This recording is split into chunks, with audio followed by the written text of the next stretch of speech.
आज भने चाहिँ यहाँनिर काटेको छ बस्तीको कुखुरा। अब यो चाहिँ म वाचिपा बनाउन लागेको। अन्त यहाँनिर चाहिँ छ मासु।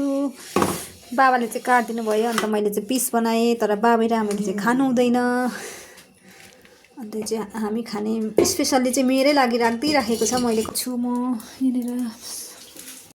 हाम्रो चाहिँ तिते रेडी भइसकेको छ। तर यो चाहिँ के भयो भन्दाखेरि चाहिँ धानको चामलमा पकाएको कि अलुवा चामलमा पकाउँदाखेरि चाहिँ यहाँनिर भुटेको भात जस्तै देखिरहेछ है। खाएर भन्न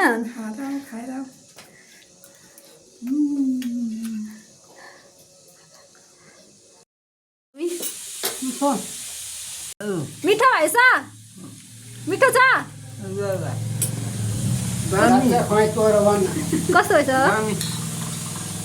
होइन कुखुराको मासु चाहिँ किन नखानु भएको भनेको? कुखुरामा चाहिँ त्यही त पोटपाट बाबुले नखानु भन्दैछ, अन्त नखाएको चाहिँ यहाँ हाम्रो सुप पनि रेडी भइसकिसकेको छ। खाइ हेरौँ है त। मिठो भएछ।